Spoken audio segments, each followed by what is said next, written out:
Tout le monde utilise l'argent chaque jour pour une raison ou une autre. Pourtant, la plupart d'entre nous n'apprenons jamais rien sur l'argent. Alors, quand ils n'en trouvent pas, la plupart des gens disent que l'argent n'a pas d'importance. Je ne devrais donc pas penser ou m'inquiéter par rapport à l'argent. Ou encore l'argent est mauvais ou l'argent est diabolique. C'est beaucoup plus facile pour les gens de se plonger dans une illusion mentale pour pouvoir supporter leur réalité par rapport à l'argent. Mais ce qui se passe vraiment, c'est que ça coûte cher de manger soi-même. Et il faut de l'argent pour nourrir les autres. Donc, quand tu ne comprends pas ça, c'est toi qui vas payer les impôts les plus élevés. C'est toi qui vas galérer pour payer tes factures. C'est toi qui ne pourras pas payer ce cadeau incroyable pour ta femme ou ton mari. Et c'est toujours toi qui ne pourras pas payer les soins de santé pour tes parents. Puis tu demanderas pourquoi tout ça t'arrive. Mais dans ce système économique dans lequel nous vivons tous, c'est l'argent qui parle. Et si tu ne comprends pas ça, tu ne pourras jamais gagner dans ce système. Si nous mettons de côté les avantages objectifs comme avoir des parents riches, l'héritage massif et toutes ces choses-là, la différence clé entre les gens qui trouvent comment devenir riches et ceux qui n'y parviennent pas est que les gens qui deviennent riches comprennent comment fonctionne l'argent et tous les autres ne le comprennent pas. Ce qui me fait dire tout ça, c'est que comme moi, tu pourrais avoir le parcours scolaire le plus brillant qu'il soit. Mais personne ne t'apprend jamais à réfléchir à l'argent. Personne ne t'apprend jamais à réfléchir à la création de richesses, à l'investissement ou encore aux revenus passifs. Mais si tu regardes les personnes les plus riches du monde, elles n'en arrivent pas là en occupant un emploi ou en obtenant une augmentation. Elles ne deviennent pas aussi riches en travaillant pour grimper les échelons dans une entreprise. Elles y arrivent parce qu'elles comprennent comment l'argent fonctionne et comment gagner dans ce système économique.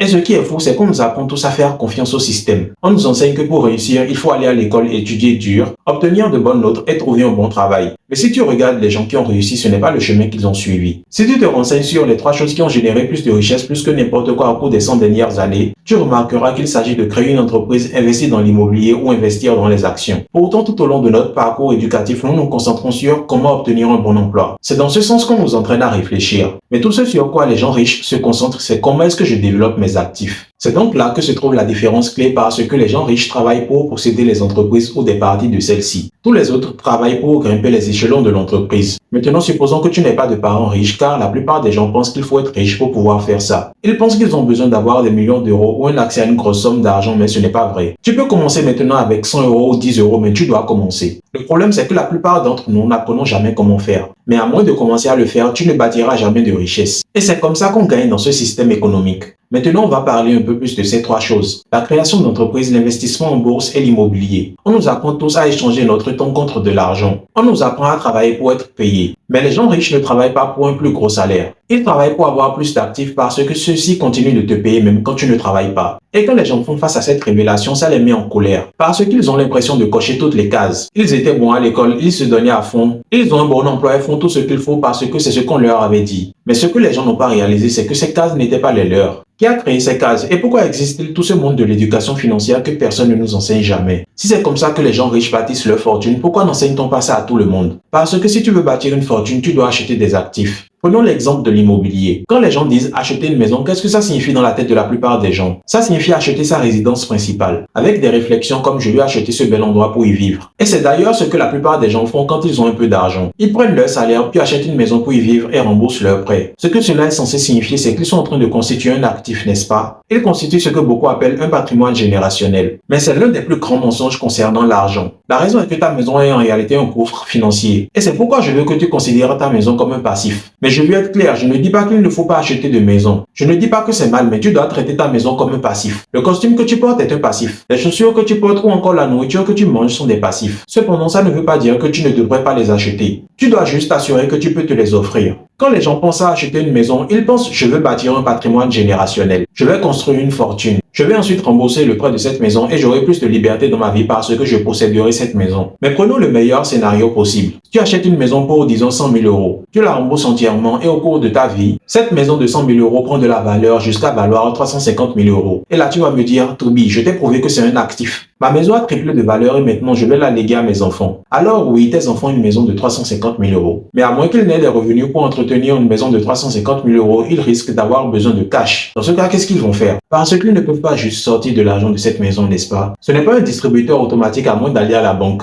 La banque leur donnera du cash parce qu'elle dira « Oh, vous avez une maison de 350 000 euros. Et si on vous prêtait 250 000 euros ?» Mais ce n'est pas un distributeur automatique parce qu'ils doivent rembourser cet argent avec des intérêts. Et maintenant, à moins que tes enfants n'aient les revenus pour payer les impôts, l'assurance, les rénovations, l'entretien et l'hypothèque, ils ne peuvent pas se permettre cette maison, alors ils devront peut-être la vendre. Ils ont 350 000 euros et c'est super, on peut dire qu'ils sont riches. Mais s'ils n'ont aucune éducation financière et ils ont 350 000 euros, qu'est-ce qui va se passer? Supposons que toi tu as 1 million d'euros actuellement, qu'est-ce que tu en ferais? Si j'allais dans la rue et que je demandais à une personne moyenne, si je te fais un chèque de 1 million d'euros aujourd'hui, qu'est-ce que tu en ferais? Elle va sûrement me répondre, je vais aller à Dubaï. Je m'achète une belle maison et une belle voiture. J'achète de beaux vêtements chez Gucci ou chez Louis Vuitton. Et je prends 2 ou 3 fois plus d'articles au supermarché. Maintenant, peut-être que tu es un peu plus malin financièrement. Là, tu te dis, je vais vivre avec 50 000 euros par an. Mais après 20 ans, il ne te reste plus rien. Sans compter que dans 10 ans, ce style de vie de 50 000 euros par an te permettra juste d'acheter la moitié de ce qu'il te permet d'acheter aujourd'hui à cause de l'inflation. Maintenant, parlons de la vraie façon de bâtir de la vraie richesse. Quand tu achètes des biens immobiliers locatifs et que la valeur des biens augmente, la valeur des loyers augmente aussi. Le loyer est ce qui paye l'entretien, les rénovations, les impôts et l'assurance. Le loyer met de l'argent dans ta poche et c'est un flux de trésorerie que tu peux utiliser. Tu peux l'utiliser pour payer des vacances ou pour acheter à manger. Tu peux l'utiliser pour financer ton style de vie. Mais ta maison d'habitation ne fait pas ça. Tu dois payer pour vivre dans ta maison. On te fait croire que ton remboursement de prêt est un investissement dans un actif. Mais ton remboursement de prêt est un paiement à la banque parce que les banques ne sont pas stupides. En fait, elles sont même très intelligentes. Les banques font ce qu'on appelle un amortissement dégressif des intérêts. Ce qui signifie que si tu fais un prêt sur 30 ans et que tu payes 1 000 euros par mois pour ton prêt, tu ne payes pas 500 euros de capital pour la banque et 500 euros de capital pour toi. La façon dont ça marche, c'est que les banques encaissent les intérêts en priorité. Ce qui signifie que pendant les 15 premières années, la majorité de ta mensualité va directement dans la poche de la banque sous forme d'intérêt. Ce qui veut dire que si tu payes 1 000 euros par mois, au début peut-être que seulement 100 euros sur les 1000 vont dans ton capital. Les 900 restants vont directement dans la poche du banquier. Puis après 15 ans, la moitié de ton paiement va dans ton capital et l'autre moitié va en intérêt. Mais si tu renégocies ton prêt avant ces 15 ans, le compteur repart de zéro. Et c'est là que les banques maîtrisent le jeu. Encore une fois, je ne suis pas contre l'achat d'une maison, mais tu dois comprendre le jeu de l'argent. Et la plupart des gens ne le comprennent pas. L'erreur que les gens font, c'est qu'ils achètent une maison qu'ils ne peuvent pas se permettre. Ils versent tout cet argent dedans en pensant qu'ils bâtissent leur richesse. Ils n'ont donc plus d'argent pour épargner. Ils n'ont plus d'argent pour investir dans d'autres actifs réels. Et leur argent sert juste à rembourser un prêt en pensant que c'est ça qui va leur permettre de construire une fortune. Il y a beaucoup plus à dire sur le sujet, mais je vais m'en arrêter là pour cette vidéo. Fais-moi savoir ton avis dans les commentaires. Je suis très curieux de voir ce que toi tu en penses. En attendant, n'oublie pas de liker la vidéo et de partager à un maximum de personnes. Merci de m'avoir suivi jusque-là et on se dit à la prochaine vidéo mon ami.